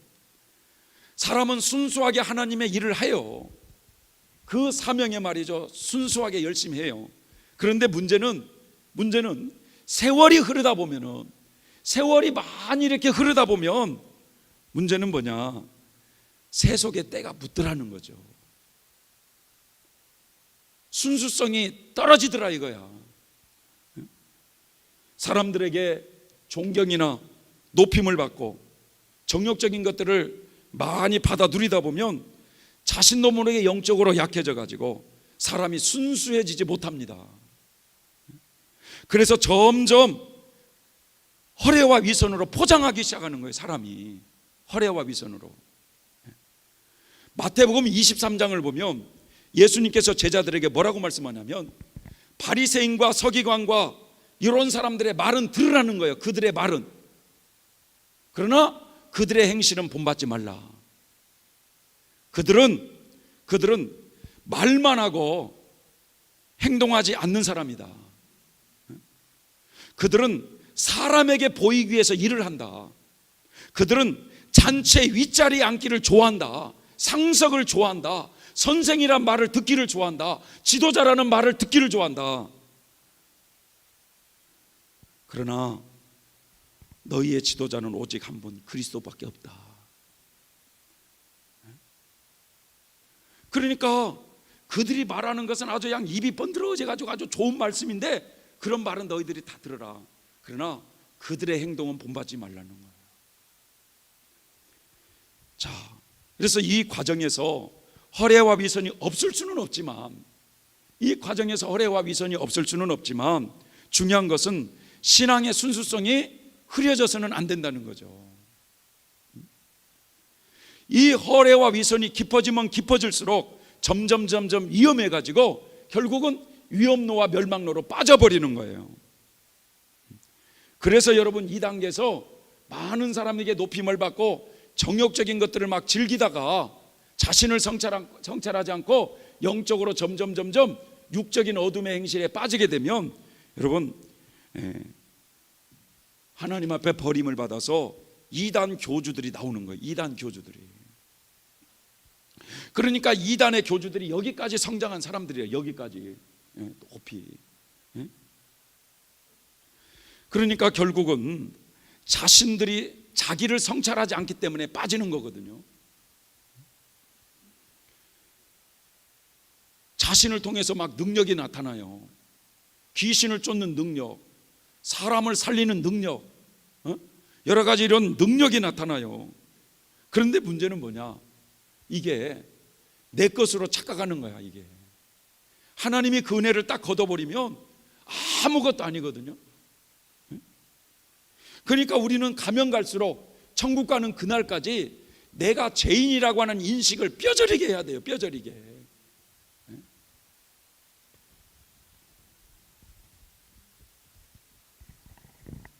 그 진충이라는 사람이 아담 노인을 만나가지고 그 노인의 유혹에 잠시 끌려가지 않습니까?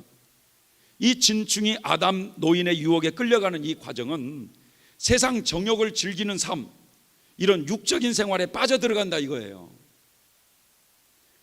자, 목회자의 경우는 뭐 다 목회자가 그런 건 아니에요.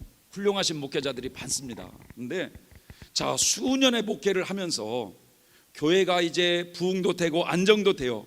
그래서 사람들에게 존경을 받으면서 목회자로서 성공했다고 하는 소리를 듣기도 하면서 안정된 목회를 하는데 문제는 뭐냐? 이 안정된 목회에서 문제는 목회자가 이런 데서 너무나 여러분 호화롭게 살아가는 것이 문제라는 거죠. 호화롭게. 다 그런 건 아니에요.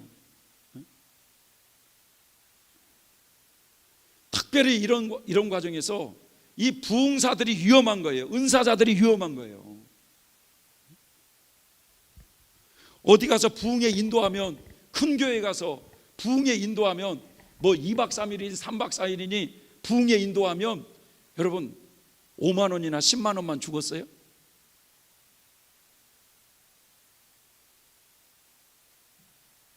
몇백만 원 벌을 수 있어요. 몇백만 원. 몇백만 원. 어느 목사님이 고백하기를 어디 가서 10분 설교를 했는데 봉투를 하나 주는데 100만 원이 들어있더라는 거예요.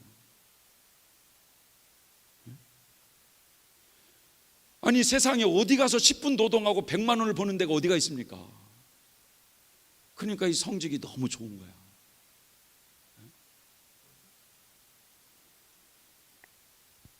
교회 안에서 집사님이나 장로님들이 사업을 하시는 분들이 말이죠, 목사님에게 막 자가용을 사주고 막 고급 아파트를 사주고 그러면 우리 장로님이 이거 사주겠다고 하면서 막 자랑도 하고 막 이런 사람들은 대통령이 부럽질 않아요. 그게 바로 뭐냐? 아담 노인의 유혹에 끌려가는 모습들이라는 거예요. 그게.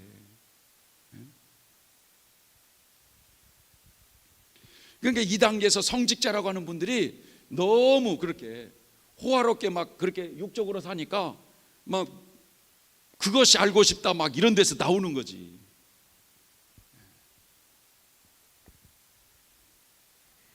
이 단계에서 이 세상적인 것들을 철저히 절제하지 않으면 영적 성장이 안 되게 되어 있어요. 계시록 3장에 나오는 사대교회 목회자나 라오디게아 교회 목회자를 한번 가만히 보세요. 큰 교회 목사님들이시거든요. 그런데 예수님이 사대교회 목회자에게는 너는 살았다는 이름은 가졌으나 죽은 자라고 그래요. 라오디게아 목회자는 자신이 목회자로서 성공한 줄 알았더니 너의 곤고하고 가련하고 눈먼 것을 너는 알지 못한다. 영적으로 죽어 있다는 거예요.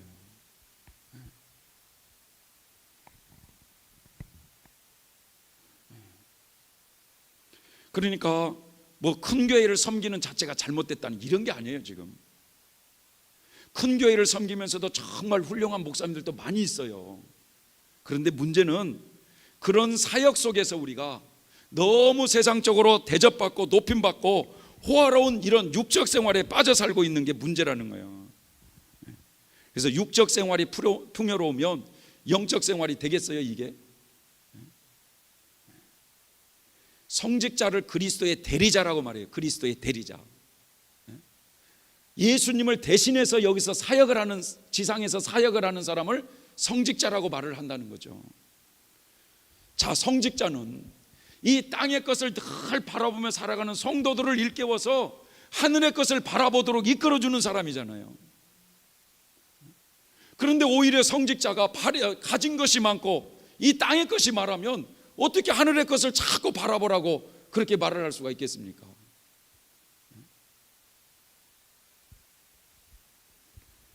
주님의 일을 하는 사람들이 무슨 뭐 양복을 사둔다더니 구두를 사둔다더니 뭐 심지어는 차를 사둔다더니 이런 것을 말이죠, 덥석덥석 받아먹는 게 좋은 게 아니에요. 이게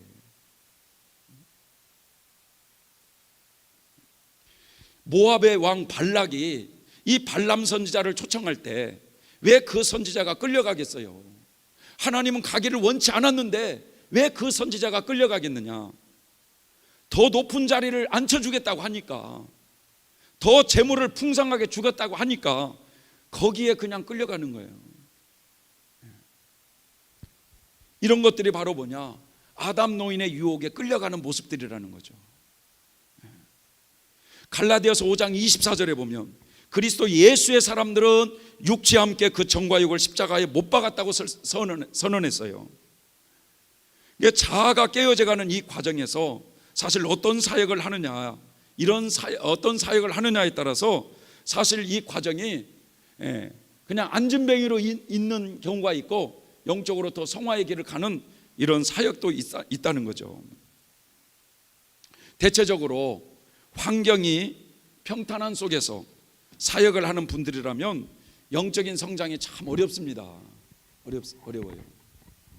반면에 사역 현장이 굉장히 여러분 환난 핍박 속에서 사역을 한다고 해보세요.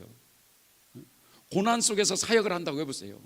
정말 먹는 것도 없고 손수 내가 얻어다가 그 성도들을 입혀야 되는 이런 사역이라고 해보세요. 그런 사역은 뭐 정욕에 빠질 것도 없어.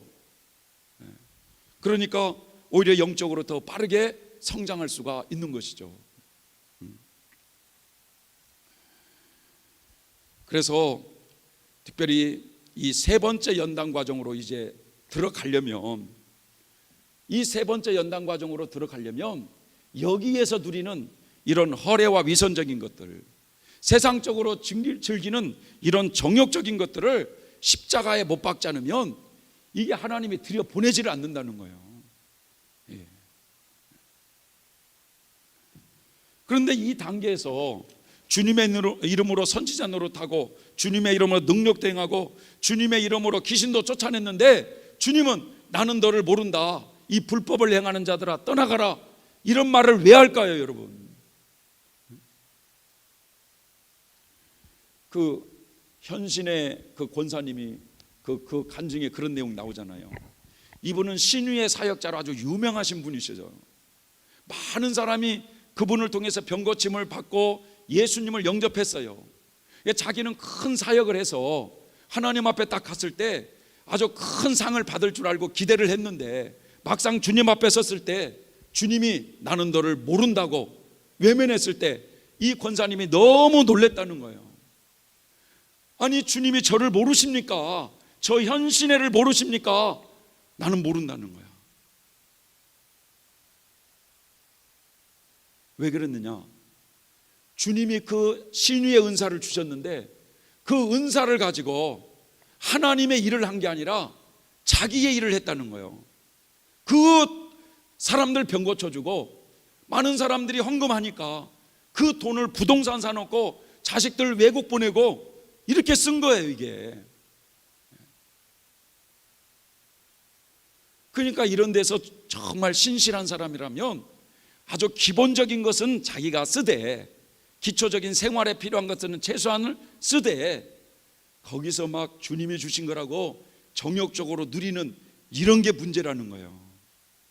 그래서 나중에 이분이 한 번만 살려달라고 해가지고 이분이 깨어났잖아요. 깨어나서 이분이 그렇게 많이 병자들을 고쳐가지고 돈 벌었던 거 몇십억을 북한 선교단체에다가 다 토해냈어요. 예.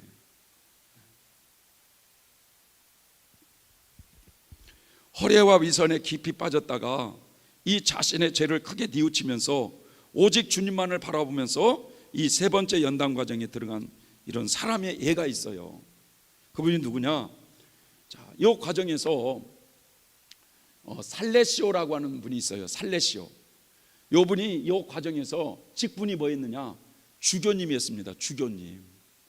천주교에서 주교라고 하면은 직분이 굉장히 그 높은 직분이에요.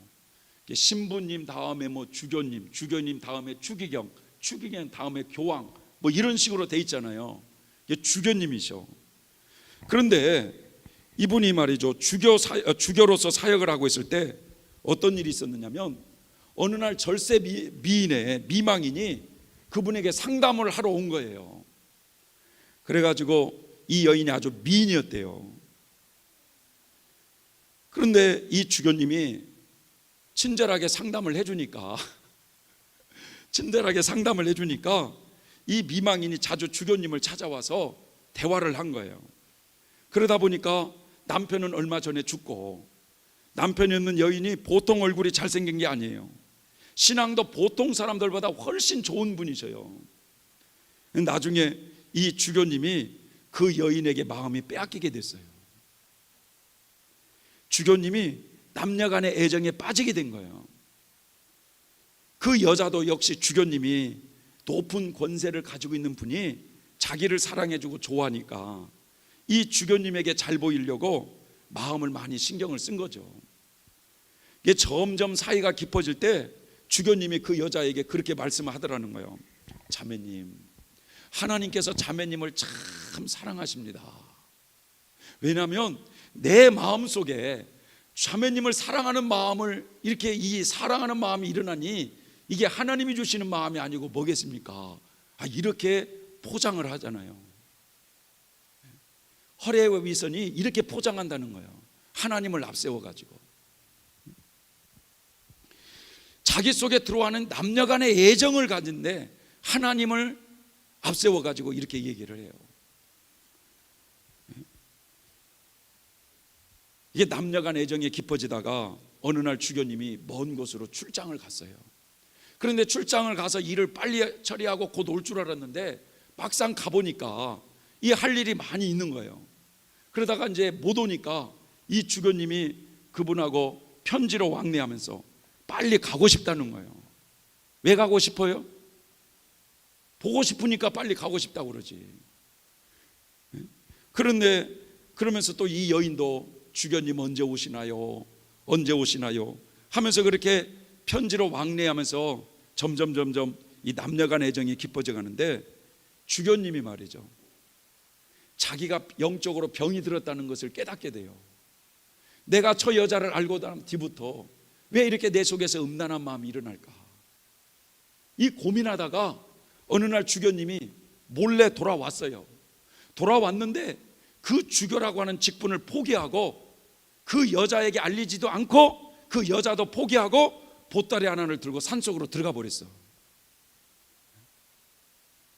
그러니까 이제 이 허례와 위선이 동행하는 이런 과정에서 주교님 하면서 사람들에게 존경을 받고 대접도 받다가 그렇게 남녀간의 애정에 깊이 빠졌을 때 이런 것들을, 정욕적인 것들을 끊지 않으면 결코 여기를 올라갈 수가 없다는 거예요.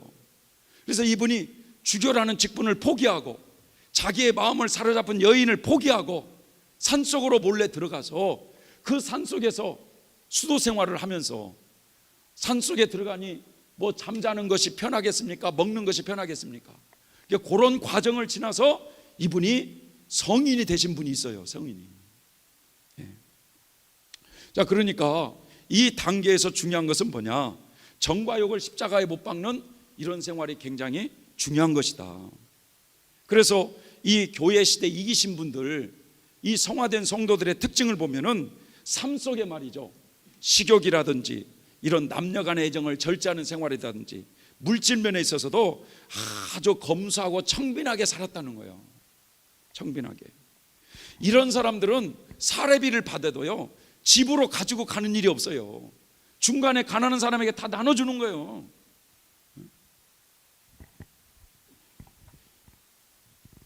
그렇기 때문에 이 단계에서 허례와 위선에 깊이 빠지지 않는 거죠. 그런데 이런 것을 계속 막 즐기고 화롭게 살다 보면 여러분, 이단 교주가 딱 되기 좋아요. 이단 교주가. 그래서 오늘날 이단 교주들이 왜 생기느냐?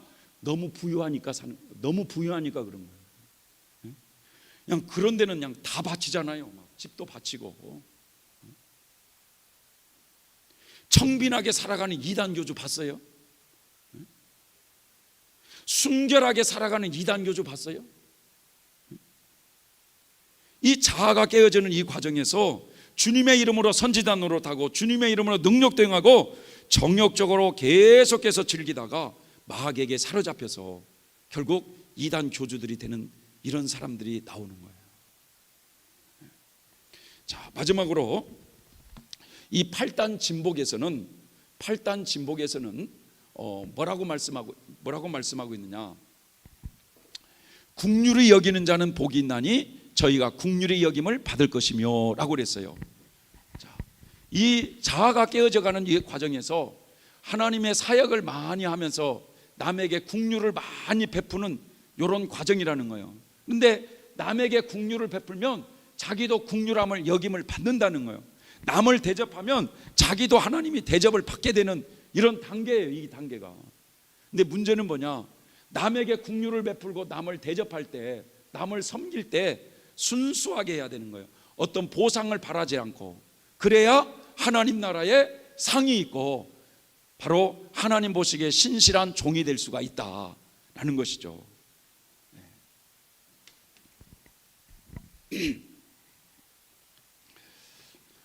따라서 이 단계에서 우리가 어떤 선한 일을 해놓고 대가를 요구한다든지 이런 것은 이 땅에서 상을 받는 것이기 때문에 천국에서 상 받을 것이 없어요. 그래서 우리가 주의 일을 하면서 또 남을 섬길 때 어떤 대가를 바라기보다는 그런 마음을 순간순간 십자가에 못 박아가면서 어쨌든 우리의 자아를 깨뜨려가는 이 과정은 내가 죽어야 된다는 거, 이 마음을 잘 새기시며 달려갔으면 좋겠습니다.